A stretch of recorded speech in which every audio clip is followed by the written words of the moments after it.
जय हिंद साथियों, कैसे हो आप लोगों के लिए जीके का बहुत महत्वपूर्ण प्रश्न लेकर आए हैं।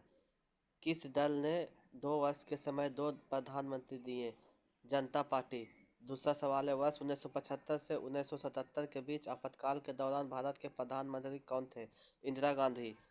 सवाल नंबर 3, लोकसभा के अधिनियमों के अंतर्गत सदन का नेता का अर्थ से है यदि वह लोकसभा का सदस्य हो। प्रधानमंत्री। सवाल नंबर 4, प्रधानमंत्री पद से पद त्याग करने वाले प्रथम व्यक्ति है मोरारजी देसाई। भारत के प्रथम सिख प्रधानमंत्री मनमोहन सिंह। सवाल नंबर 6, नियुक्ति के समय निम्न में से कौन प्रधानमंत्री संसद के किसी भी सदन का सदस्य नहीं था? पीवी नरसिंह राव। प्रधानमंत्री का पद ग्रहण करने के समय विधानसभा का सदस्य था एच डी देवगौड़ा। इंदिरा गांधी दूसरी अवधि के लिए प्रधानमंत्री बनी 1980 से 1984 तक। जवाहरलाल नेहरू के निधन के पश्चात किसने प्रधानमंत्री पद ग्रहण किया? गुलजारी लाल नंदा। सवाल नंबर 10, वह प्रथम प्रधानमंत्री कौन थे जिन्होंने संसद सत्र में उपस्थित हुए बिना ही त्याग पत्र दे दिया था? चौधरी चरण सिंह। अगर मेरे चैनल को सब्सक्राइब नहीं किया तो एक बार सब्सक्राइब लाइक जरूर कर दीजिए। सामूहिक रूप से मंत्रिपरिषद किसके प्रति उत्तरदायी होता है? लोकसभा। सवाल नंबर 12, कोई व्यक्ति संसद के किसी भी सदन का सदस्य हुए बिना केंद्र में कितनी अवधि तक मंत्री रह सकता है? 6 महीने तक। संघीय मंत्रिपरिषद के मंत्री उत्तरदायी होते हैं केवल लोकसभा के प्रति। सवाल नंबर 14, संसद के 2 क्षेत्रों के बीच अधिकतम कितना अंतराल दिया जा सकता है? 6 महीना। सवाल नंबर 15, निम्नलिखित में से कौन संसद का अनन्य भाग नहीं है? राज्यसभा। सवाल नंबर 16, एक वर्ष में कम से कम कितनी बार संसद की बैठक होना आवश्यक है? 2 बार। यदि किसी सामान्य विधेयक पर राज्यसभा और लोकसभा के बीच गतिरोध आता है तो उसका समाधान कौन करेगा? संसद का संयुक्त सत्र। अभी तक चैनल को लाइक नहीं किए तो एक बार लाइक कर दीजिएगा। सवाल नंबर 18, अस्थायी संसद भारत में कब तक अस्तित्व में रही? 17 अप्रैल 1972। सवाल नंबर 19, साधारण विधेयक से संबंधित गतिरोध को दूर करने के लिए संसद के दोनों सदनों की संयुक्त बैठक कौन बुलाता है? इसका आंसर है राष्ट्रपति। सवाल नंबर 20, भारत की संसद के दोनों सदनों की संयुक्त बैठकें किस लिए आयोजित की जाती है? इसका आंसर है उस विधेयक पर विचार करने तथा उसे पारित करने के लिए जिस पर दोनों में मतभेद हो। सवाल नंबर 21, भारतीय नागरिकता नहीं प्राप्त की जा सकती है भारतीय बैंक में धन जमा करके। सवाल नंबर 22, एक व्यक्ति नागरिकता के अधिकार कैसे खो सकता है? एक कारण हो सकता है, एक व्यक्ति दूसरे राज्य की नागरिकता ले लेता है। सवाल नंबर 23, भारतीय संविधान का कौन सा अनुच्छेद राज्य सरकारों को ग्राम पंचायत के गठन का निर्देश देता है? अनुच्छेद 40। सवाल नंबर 24, संविधान के अनुच्छेद 1 में भारत को क्या कहा गया है? राज्यों का संघ। सवाल नंबर 25, संविधान का कौन सा अनुच्छेद मंत्रिपरिषद के गठन के बारे में आधारभूत नियम निर्धारित करता है? अनुच्छेद 75। भारतीय संविधान का कौन सा अनुच्छेद नई अखिल भारतीय सेवा की स्थापना का प्रावधान करता है? अनुच्छेद 312। सवाल नंबर 27, भारतीय संविधान का कौन सा अनुच्छेद विभिन्न आधारों पर किसी भी भारतीय नागरिक के साथ भेदभाव से संबंधित है? अनुच्छेद 15। संविधान में मंत्रिमंडल शब्द का एक बार प्रयोग हुआ है और यह अनुच्छेद 352 में है। नीति निर्देशक सिद्धांतों के निम्नलिखित अनुच्छेदों में से कौन सा अंतर्राष्ट्रीय शांति और सुरक्षा के संवर्धन से संबंधित है? अनुच्छेद 51। सवाल नंबर 30, भारतीय संविधान के किस अनुच्छेद में अनुसूचित जातियों और अनुसूचित जनजातियों के लिए आरक्षण का प्रावधान किया गया है? अनुच्छेद 335। सवाल नंबर, संविधान का कौन सा अनुच्छेद भारत के नियंत्रक और महालेखा परीक्षक के कर्तव्य को निर्धारित करता है? अनुच्छेद 149। भारतीय संविधान का कौन सा अनुच्छेद सभी नागरिकों के लिए समान न्याय और मुफ्त कानूनी सहायता को प्रोत्साहित करता है? अनुच्छेद 39 ए। भारत के संविधान का वह कौन सा अनुच्छेद है जिसमें भारत के नियंत्रक और महालेखा परीक्षक का उल्लेख है? अनुच्छेद 148। भारतीय संविधान के किस अनुच्छेद में नए राज्य के प्रवेश या स्थापना का प्रावधान किया गया है? अनुच्छेद 2।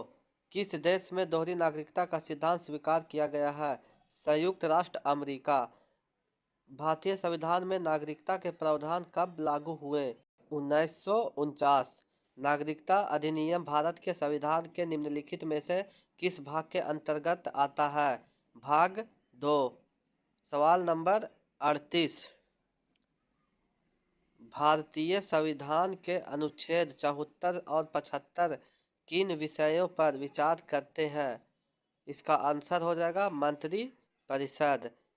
संसदीय तंत्र में निम्नलिखित में से वास्तविक कार्यपालिका कौन है? मंत्री परिषद। जो व्यक्ति संसद ना हो क्या उसे मंत्री नियुक्त किया जा सकता है? हाँ, पर उसे 6 महीनों के भीतर संसद सदस्य बनना होगा।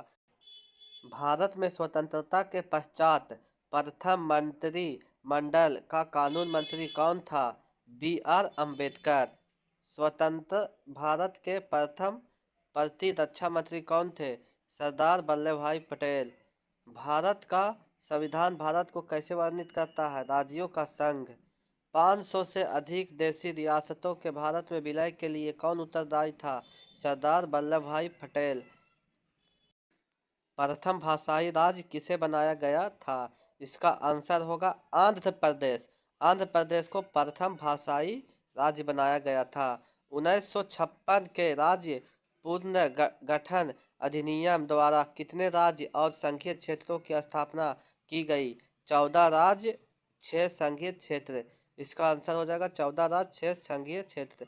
निम्नलिखित में से किस केंद्र शासित प्रदेश को आंशिक राज्य का दर्जा दिया गया है? पुडुचेरी। इसका आंसर हो जाएगा पुडुचेरी। निम्नलिखित में से किस वर्ष सिक्किम को राज्य का दर्जा दिया गया था? 1975। संवैधानिक प्रावधानों के अनुसार राज्यों की सीमाओं को बदलने के लिए सहमति की आवश्यकता है, राज्य की नहीं। मध्य प्रदेश राज्य का गठन कब हुआ था? मध्य प्रदेश राज्य का गठन 1 नवंबर 1956 में हुआ था। निम्नलिखित में से कौन से व्यक्ति ने स्वतंत्र भारत के प्रथम गृह मंत्री के रूप में कार्य किया था? सरदार वल्लभ भाई पटेल ने। किस दल ने 2 वर्ष के समय में 2 प्रधानमंत्री दिए थे? जनता पार्टी ने। निम्नलिखित में से कौन सा भारत में प्रशासन पर विधायी नियंत्रण का एक साधन नहीं है? सदन का विघटन। किस संवैधानिक संशोधित अधिनियम द्वारा संविधान में मूल कर्तव्यों को सम्मिलित किया गया था? 42वां। मौलिक कर्तव्यों को निर्धारित किया गया है 42वें संविधान संशोधन द्वारा। आपका सवाल है सवाल नंबर 56। भारतीय संविधान में मौलिक कर्तव्यों की सूची निम्नलिखित में से किस भाग के रूप में जोड़ी गई थी? 4। भारत के संविधान के अनुच्छेद 51A में निम्नलिखित में से क्या शामिल है? मूल्य कर्तव्य। भारत के संविधान के अनुसार भारतीय नागरिकों के मूल्य कर्तव्य है राष्ट्रगान, ध्वज आदि का सम्मान, वैज्ञानिक प्रवृत्ति का विकास, राष्ट्रीय एवं सांस्कृतिक विरासत का संरक्षण एवं परिरक्षण। संसदीय समिति प्रणाली के तहत 12 अप्रैल 1993 से कितने समितियों ने कार्य करना शुरू किया? इसका आंसर हो जाएगा 17 समितियों ने। निम्नलिखित में से कौन सी संसदीय समिति में राज्यसभा का कोई सदस्य नहीं होता है? प्राक्कलन समिति। संयुक्त संसदीय समिति में लोकसभा तथा राज्यसभा के सदस्यों की संख्या क्रमशः होती है 30 या 15। निम्न में से कौन सा सार्वजनिक व्यय पर संसदीय नियंत्रण का अंग नहीं है? भारत का नियंत्रक एवं महालेखा। लोक लेखा समिति में कितने सदस्य हैं? 22। आपका अगला सवाल है कौन विषयगत समिति है? कृषि समिति, पर्यावरण एवं वन समिति, विज्ञान एवं प्रौद्योगिकी समिति। सामूहिक रूप से मंत्रिपरिषद किसके प्रति उत्तरदायी होता है? लोकसभा। सार्वजनिक लोक लेखा समिति में राज्यसभा के कितने सदस्य होते हैं? 7। आपका अगला सवाल है किन राज्यों में साझा उच्च न्यायालय है? महाराष्ट्र व गोवा। अंडमान व निकोबार द्वीप पर निम्नलिखित उच्च न्यायालयों में से किस एक का क्षेत्राधिकार है?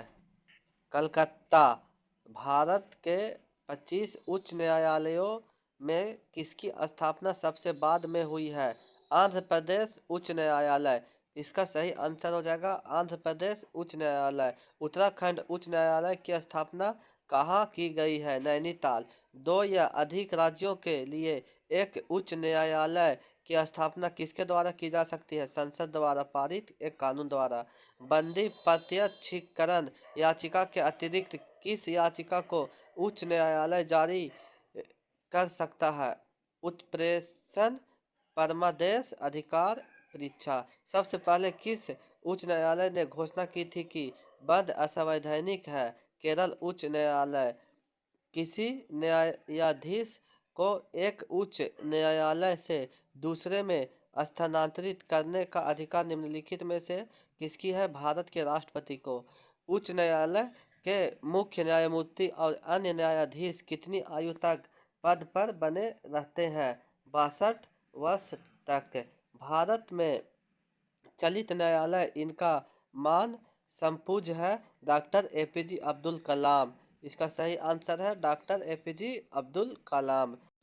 आंध्र प्रदेश उच्च न्यायालय कब से अस्तित्व में आया? 1 जनवरी 2019। भारत का 25वां उच्च न्यायालय है आंध्र प्रदेश उच्च न्यायालय।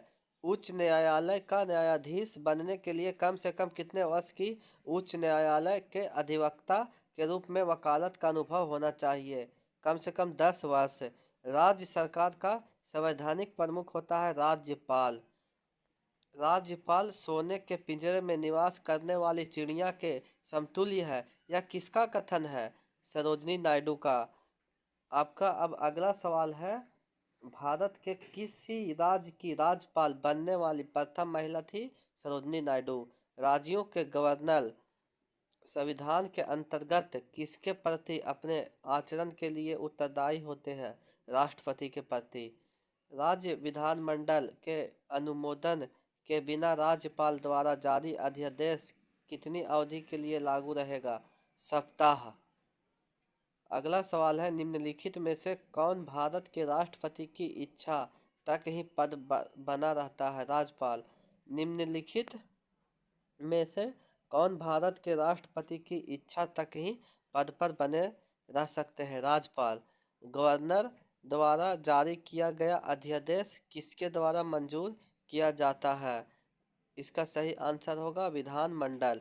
किसी राज्य में राज्यपाल की नियुक्ति संविधान के अनुच्छेद 155 के तहत होती है। अगला सवाल है, किसी राज्य के राज्यपाल को निम्नलिखित में से किसकी शक्ति प्राप्त नहीं है? विधानसभा स्थगित करने का।